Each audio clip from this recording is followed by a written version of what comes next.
Hello and welcome back to Up the Villa. If you are new to our channel, make sure you are subscribing. Get on the journey with us. Help support us.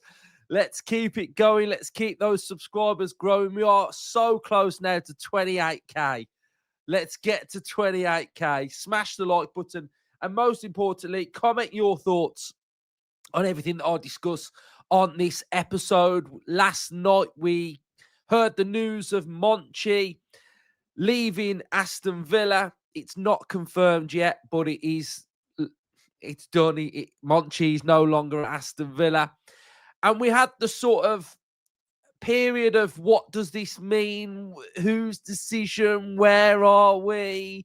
Speculation, everybody sort of understanding and trying to make the best of that situation and compute it in their minds. But we are starting to get the answers required. And it's quite interesting, guys. It is quite interesting regarding the name that has been announced. Now, everybody, top journos are all running with this now. And we have got Fabrizio Romano broke it. Understand Real Sociedad director Roberto Olabe is among top candidates for Aston Villa director job. Internal talks ongoing to replace Monchi, who will leave the club with immediate effect. Now, the biggest element which was coming out was the relationship with Monchi and Unai Emery and regarding how that is set up, how it's going to look. What does it mean for Unai Emery? I think for me, this appointment backs up 100% that Unai Emery is going nowhere. Absolutely nowhere. And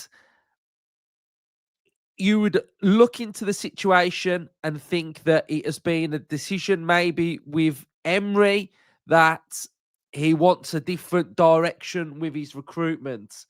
Now, Roberto Olabe is heavily linked with Unai Emery. As we can see, a young Unai Emery and Roberto Olabe at Sociedad together.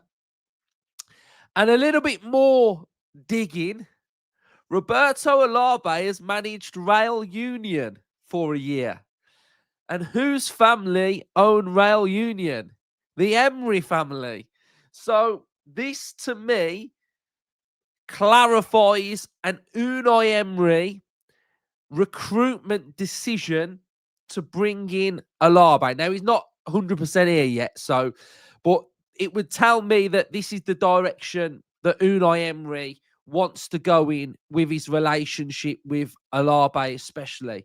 Now, Roberto Olabe was heavily linked with the recruitment role at Arsenal. And we've got a brilliant article from the analyst, and we'll go through it and we'll have a look at some of the main talking points about what Roberto Olabe is all about. And I'll kind of talk about, and I think some of the things that you're going to hear are kind of what Aston Villa need within our own recruitment policy anyway. So building a culture of development.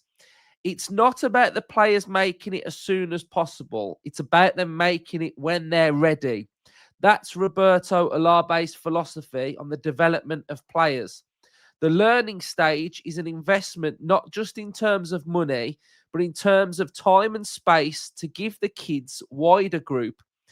He told this El Voz de Galacia. We're probably going to butcher some stuff, guys. We're going to butcher some stuff here. It's a reoccurring theme in his interviews. It's been at clubs where I had signed 17 players, he said, or at the clubs where the objective every year was to make changes. I never felt comfortable with this. Olabe prefers to bring players through the academy or sign promising players from the region. Looking at the graphic below, you can see how he has built the spine of the current team with players from the youth system and supplemented it with players from the region. So, very interesting. We can look at the the peak years of these players as well. And there's a lot of younger players in there as well, which is something Villa need to do.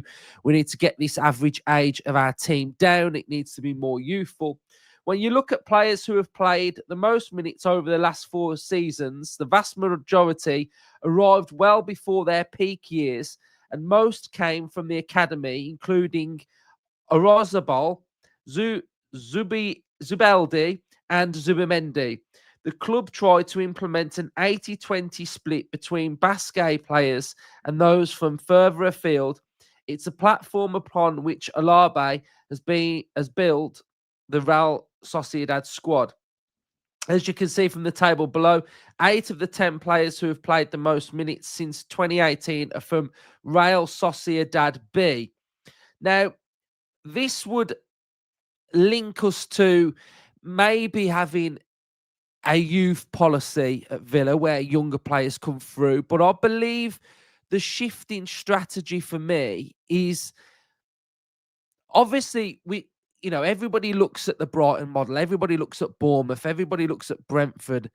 Those teams are able to source those players that are unknowns, propel them into the first team, move them on for bigger fees, or actually find generic superstars, which is good. And I think those clubs are allowed to do that because maybe as well the ambition of what they want to be. They're not in Europe every single season. They can take maybe those risks. Could Villa do that? I don't know, but there's probably more pressure on Aston Villa. But I do believe that this is the kind of model that we really do need to go down and find gems and unearth them before they are a name. My biggest criticism probably of Monchi is that he's very name-based. It was very find a name, bring them in, where sometimes I think we have got to go out and source and find some little unknowns that can come through and we grow and we develop. So maybe this change in recruitment policy is for the better and maybe something that Unai really wants to work with and a fresh change. So touching on, we'll go with the Zubimendi paragraph, then we'll go on tapping into the essence of the club because I think this is interesting about Olabe's leadership. Zubimendi, a player who has been at the club since before he reached his teenage years, is a testament to the culture Olabe has built. The 25-year-old could have had his pick of any top club in the world in pre-season, with Barcelona regularly showing interest and others like Arsenal and Bayern Munich. So this article probably is about a year old. But he has rebuffed several offers, preferring to stay in San Sebastian. A large part of who I am is Real Sociedad. He said during the summer, Real Sociedad is my life. Aside from his commitment to the club, he plays like a player steeped in the values Olabe talks about. He's technically brilliant, cerebral, and always on hand to help, despite being one of the top pivots in the world. He found himself playing second fiddle to Rodri for Spain during the Euros. I'm here to help, he said. I'm here to be a nuisance. Right, tapping into the essence of the club. This is an aspect of Olabe's leadership style that might be hard to copy and paste at another club because it's obvious Real Sociedad's brand of football is built around how he views people from the region. The team is constructed in the image of those who support the team. So the people from Guenpuscoa have a cooperative mindset and with a committed, honourable, hard-working style. Olabe said, if you've ever been to a Basque country or spoken to people from here, you'll agree there is humility to the nature that underlies a steely determination. The football played in the region is physical, demanding, but technically excellent at the same time. There's ruddiness of how athletic and La Real play. And while they're not one of the same, they do share a lot of the same characteristics.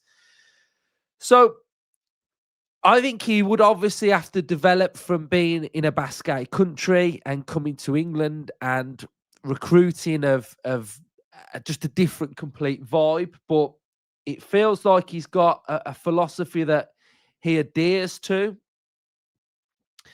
Picking the correct person to lead, aside from developing players, Olabe has a knack for picking the right managers for projects he's overseeing. During the first stint at Real Sociedad, sporting director in the early 2000s, he picked Reynald to manage the team. The Frenchman led them to within a point of La Liga success in 2002, 2003, losing to the title on the last day of a defeat to Celta Vigo. Like much of what Olabe does, it's based in a process of development. When Real Sociedad needed a manager, they went looking for a specific profile, not a name. That's interesting. Dipping into the transfer market occasionally, with the culture of development in place and the majority of your players being from the club, you can then experiment a little in terms of signing players. It offsets some of the potential damage one single signing can do if it doesn't work out. Olabe is not only concerned with developing players from the academy, he has also worked over the years at turning players whose careers have stalled into valuable squad members, in some cases superstars, by creating the culture spoken about before. Players are aware they are arriving into a stable environment that prioritises development. That in itself acts as a magnet for ambitious young players looking to take the next step. So I think that's really interesting, that point there about finding those players, being a magnet and taking that next step. That fits into something that I've spoke about there. So here we got. He's picking out Isak here, guys. He's picking out Isak.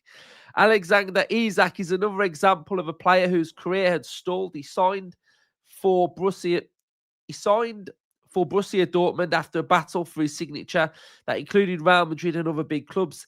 His time in Germany was not a success, and Real Sociedad acquired him, hoping they could get his career to take off. Isak spent 3 years at the club and made 132 appearances, scoring 44 goals and setting up another 8 before moving to Newcastle for more than 4 times the amount La Real paid for him.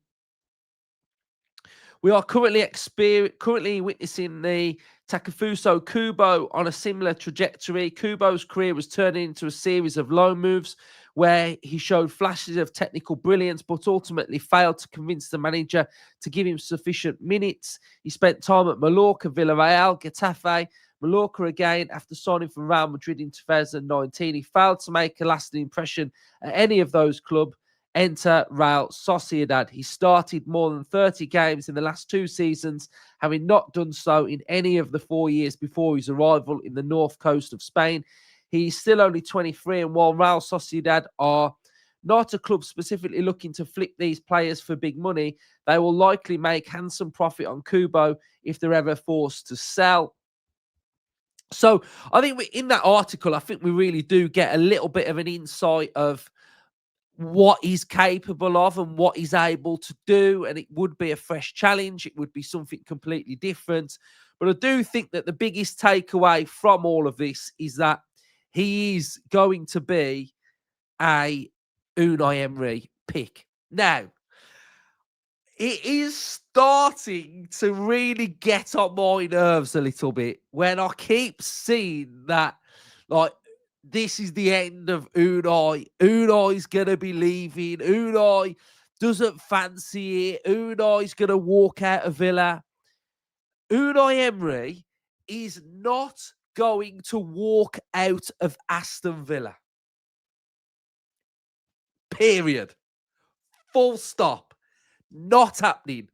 The only way he leaves right now is if he gets the sack. And he's not going to get the sack. He's not getting the sack. This manager has come in and transformed this football club. And yes, parts of last season wasn't great. It wasn't. It has continued into this season.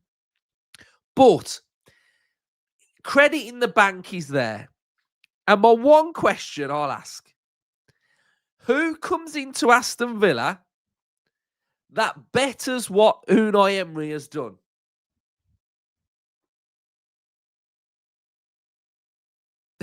No one. Nobody is coming in and getting this club in the Champions League with this squad. So we are having a freshen up with the recruitment. Unai will get it right. And with happy days.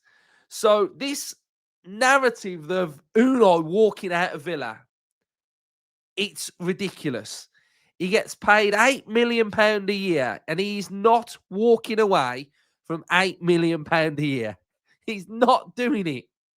So I think we've got to fully get behind this manager because, yes, it's been difficult. Yes, we're not playing great. I hear all of it.